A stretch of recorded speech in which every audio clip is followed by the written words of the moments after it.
That would be a video.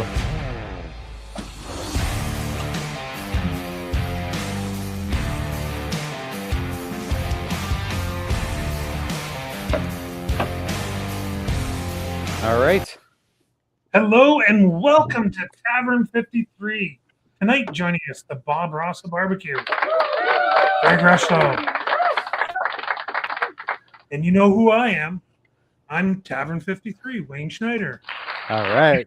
Thank you. While Greg is there and I'm here, we're just gonna play a little drink there, Greg. Oh yeah, thank you, man. I'm joining you if you don't mind. Perfect. Love to nice drink sound. with you here. Here, let me get mine out. I've been looking forward to this pour all day. I bet. So have I. Nice. Looks good. It's good. And it's good. Yes. Yes. Yes. Again, much like any topic that we have at the tavern, we're going to just talk. The big thing I like that is the smoke. You can't go outside without grabbing a mouthful of smoke right now. That's true. I prefer the smoke from a, say, brisket or pulled pork or pork shoulder or anything on a say pellet barbecue, or even just on a charcoal barbecue, just doing the smoked. But again, like you said, we have the smoke in your mouth walking outside. You can do smoked cheese. So what? Talking about smoke, Greg, here, let's first have a cheers to you, sir. I'm getting a little smoke in my beer here. Yes, smoky flavored. Yeah, speaking of smoke, I mean, I know a guy with a couple barbecues, eh? I've heard there, but yeah. For the most part, it's my pellet grill I'm throwing on. You know, it's the easiest thing to get out there, turn it on, set the temperature. Yeah. But when you're talking smoke, there's different smoke levels depending on what grill you're using, whatever. But I think smoke can be too much. Okay. And using a pellet grill, to tell you the truth, there's very little smoke in your food, but you get a lot of air circulation on your food. You can enhance the smoke flavor if you want. You could get a pellet that adds smoke, or you could put a smoking tube in your pellet grill just to add more. But to tell you the truth, very little smoke. When you got to search for the smoke flavor, that's how I like it. To tell you the truth. Okay. Now, when you're like you're smoking, say, a pulled pork. Yep. Have you ever seen like the smoke ring? Yes. Inside? I've done that. One of my favorite grills to do that on is the Kamado grill. Yeah. Now, to infuse smoke in meat, temperature matters. So there's that perfect window of temperature between like 225, 275, where your smoke's really going to get accepted into the meat. I mean, you could do something like a cold smoke where you go below like 200 degrees, but let's say you're dealing with a pork shoulder or something. Do you really want to have that below like that threshold for that long? Like that's where you need to get curing salts involved, or, you know, when they're doing sausage, they put the curing salts and things like that to do a cold smoke. Yeah. But yeah, getting back to the smoke ring. Yeah, between 250, 275 to me is that ultimate range that I like. Yeah. And yeah, then you get that long, slow. I'll even add smoke wood because that's what the Kamado is really good for. Yeah. And you'll get that smoky crust on the outside. It does penetrate into the meat a little bit. And if you get too like early of a smoke, like where everything's still engaging, the smoke will be very empowering. Yeah. It's like you need to get a good fire going, then get the smoke wood engaged, like lit. Yeah. And then put your meat on and set your dials. But yeah, when you hit that perfect smoke, it's so good. Like you just can't mimic that in anything else, like in my opinion. Now, what's your favorite thing to smoke? Probably a pork shoulder. Pork It's shoulder? probably my go-to. For one, it's inexpensive. Two, it's very forgiving. I mean, I like brisket, but it's probably 3-4 times the money of a shoulder, you know? Yeah. And yeah, and I just love pulled pork. I think that last one I did there, it was just falling apart. Like, It is. It's very good. Like you can turn around and so many different barbecue sauces with it, like sauces that like and that's the other thing. you want to go spicy with it. Yep. You want to. If you're doing a pork or a chicken, it accepts other flavors really well, you know? Yep. Yep. You can go, like, say, spicy, savor, like sweet. Yeah. Like, oh, yeah. Like the even doing like the dry rub on it, and then you can still add your sauce to it later. Like it's still going to take, like you said. I like getting that perfect, like you say, put the dry rub on when you're just first putting it in the grill. Yeah. Then you leave it on the grill unwrapped, and you get kind of a nice formation of crust on the outside of that meat. The dry rub gets right into the outer layer of the meat. And then when you get the meat really starts to lose that fat inside, render out, that's when I like to start wrapping it or putting it in a container, maybe keeping the top exposed. Yeah. So that you still get that crust, but you're not losing all the juices from the inside. Yeah. And I'm telling you, you do that right, it's so fantastic. I'm wondering if you, like, say, a nice, I don't know, smoked spam loaf in there. I'm thinking that must be something we got to try. Change I think the view of people on their that's spam. Well, yeah, try smoking it, making a nice little slice of that. Because I've heard of people taking bologna, just plain simple bologna, and smoking it, and people are just like, "Oh my god, that's great! You can serve that up," and people are just like, "Oh, I gotta have more of it." And it's bologna. Picture it's like you added barbecue sauce to a meat. You added flavor to a meat by smoking it. Yeah. So picture you get that smoked spam, let's say. You fry up a couple eggs. You got maybe a few potatoes, peppers, things. You make yourself a nice skillet. Yeah. You put the eggs on top, and then you put that side of smoked ham on there. You know, take a bite of everything, then you get a nice bite of that salty smokiness, you know, that. No, I think that again, yeah. Definitely got to give it a try. Yeah, no, it's something to look at. Like if you've seen I've heard of people, I've had it where it's been sliced and fried, and it's like, yeah, okay, it's spam. It's not like, oh my god. But can you imagine getting that outer layer? Like we can even season it just like you would a shoulder. Yeah. Slowly bring it up to temperature, get it to the point where things are starting to render, get that nice smoky, seasoned outside going. I bet you that would be a delicious bite. Put that on a sandwich, yeah. Yep. But when you first said this morning about, maybe we'll talk about smoked meats, that's the first thing that came to mind. I bet you if I had more time, I would have had a spam smoking behind me here. You know what? Hilarious. Would I got a text this morning from my township here, town of Amherstburg, the code 5 or red 5, level 5, no fire, no burn, no nothing. And I'm like, okay, well, I guess I'm not gonna. Oh wait, it's been like 192 degrees outside. Melt your shoes. I'm not gonna go and have a bonfire right now. I don't even want to go outside. Yeah, I know. There was a guy at CBC News, Michael Evans, one of the news anchors there. Okay. He did a little segment where it was like, I don't know, 95 or 97 out or whatever. That was super hot day a couple days ago. Yeah. Well, he put hot dogs on the antenna of his car, one up by the windshield wiper of his car, and left it out there with, timeline. I forget how long he left it, but then he went and measured the temperature, and then he put it on a bun and took a bite. Like that was the best segment I've seen in a long time. Remember the old weather guy Willard Scott?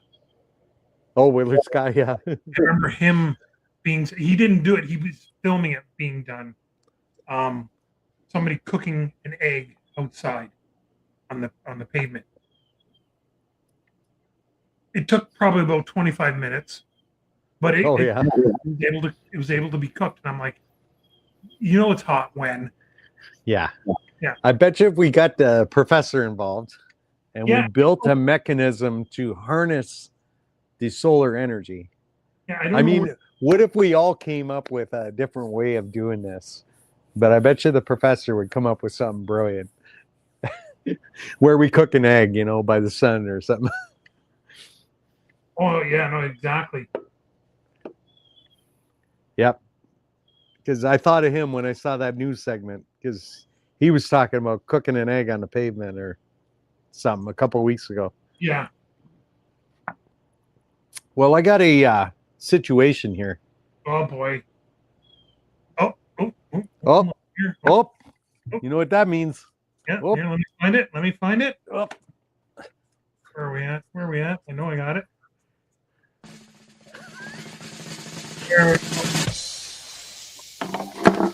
Here we go. Oh, scared that squirrel on the fence back there. It's good. It was good. And it's good.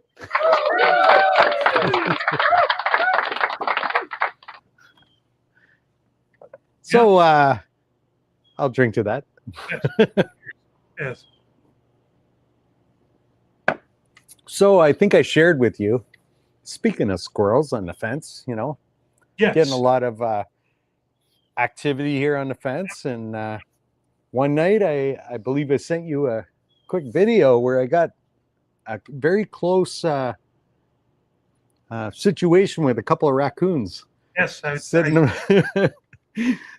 That was something, right up to my foot, started smelling me. Two raccoons, one right beside me. I'm like, right in my backyard here. Don't you throw your big beard back, the Grizzly Adams. Yeah, there we go. You remember? Oh, Grizzly Adams was a great show, eh? He was so kind to all the animals around him. Even the skunks. He even liked the skunks. And remember the old man there? Jack. He'd come with number 7, the mule. Yeah. I always thought number 7 would be a great name for like an old car or something. Oh yeah, no, for sure. Yeah. Hey, better to have number 7 as a car than number 7 as an ex-wife. As a license plate? Or the ex-wife. Oh, yeah. Number 7. Yeah. We just won't talk about that. Nope. But yeah, Grizzly Adams come out, open his door and nature's there, right? Yeah. That was quite the show. Yeah. Yeah, I don't know. They couldn't do something like that today. It wouldn't just probably no one would watch it, eh? I bet you it'd be popular on YouTube. Guy had a channel like that, old Ben, Yeah. Gentle Ben and they ripped you apart. Yep. But yeah, those are the days. Back in the day. I remember when. What's the your like you said your pulled pork? You like to do a pork shoulder and that for smoking. Yeah. What's your for the your dry rub? Like, what's your? Do you have a my go-to? My the one that the whole family kind of likes is TBQ's barbecue seasoning. I get that at Costco. Comes in a big jar. It's reasonable, and it's kind of a middle of the line. It's not too peppery, not too mustardy. It's not too sweet, not too salty. It just adds a nice even flavor. Yeah. And then, so I got that going. I get that nice crust, especially those little bits at the end when you pull the pork apart. You taste that. Yeah. Those are the best. Yeah. But then I add sauce when I'm pulling it apart, like pulling the pork. Yeah. You add a little sauce because I do lose a lot of the fat and the inside. So it gives me an opportunity to add more flavor to the meat. Yes. And the Valerie's to me again is that middle of the line, just that it complements the flavor of the pork. And then when you're making a sandwich or something like that, then you can add your hot sauce. Yeah. Or whatever you want. What do you call them? Those pickled jalapenos, cowboy candy. Yeah. Put that on there. I like taking the left. There's not a lot, but there'll be is some of the leftover pulled pork. Again, we just pretty much whatever's on sale for barbecue sauce, like Diane's or right, yeah. And I'm just like for like a dry rub, I'll just put some Tex-Mex, salt and pepper, and some garlic powder, and then just let it go with. But I put a bed of onions. I let it sit on a bed of onions, and then just kind of that's good. Yeah, fresh onions or cooked down. Fresh. Yeah. And then as it's cooking, the sweat's just coming on. I just cook them right down, and it just I don't know. I like that, and then pull it apart and you take it out of there because I've done it do a lot in the crock pot because I don't have a big smoker. Right. And it just falls apart.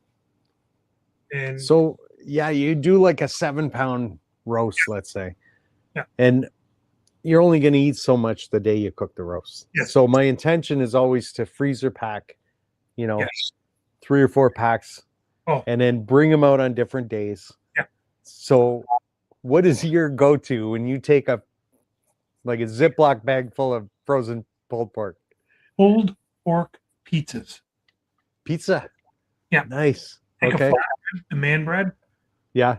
Put a little bit of whatever sauce. You don't even have to put any sauce because there's enough sauce on there.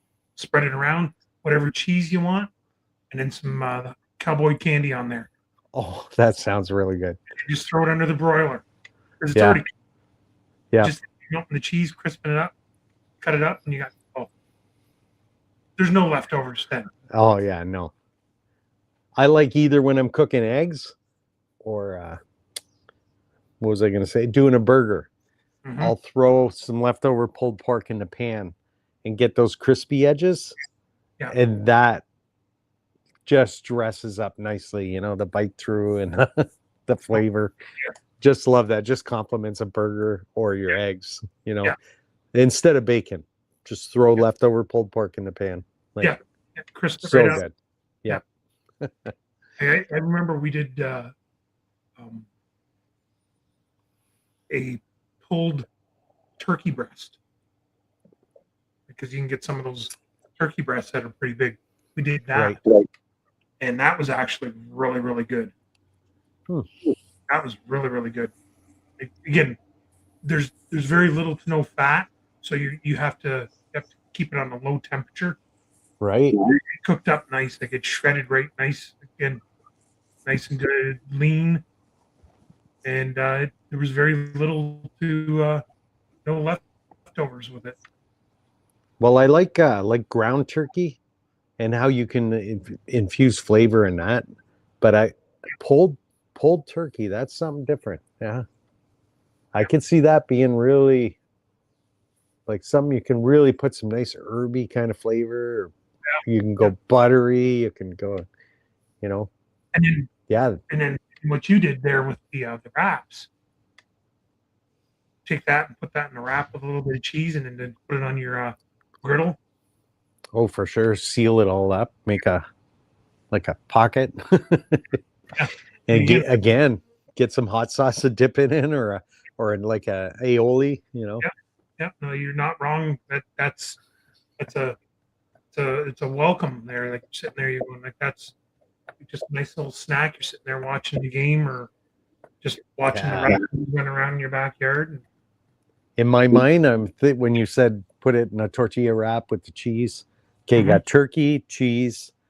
Then I'm thinking those herby notes like rosemary, like fresh herbs. Basically, a And, Thanksgiving dinner. oh yeah, like wow. The buttery, herby, like cheesy. Oh, that would be fantastic. Little thing of gravy to dip it in after. Yeah, there. Turkey gravy. Yeah. Yep. Or, hey, See, we talked about it we before. infuse our gravy with beer. Yep. Got to do that one day. Yep. You know, we're talking smoking the Spam. I wonder if there'd be enough renderings from Spam where we can make Spam gravy. Just saying.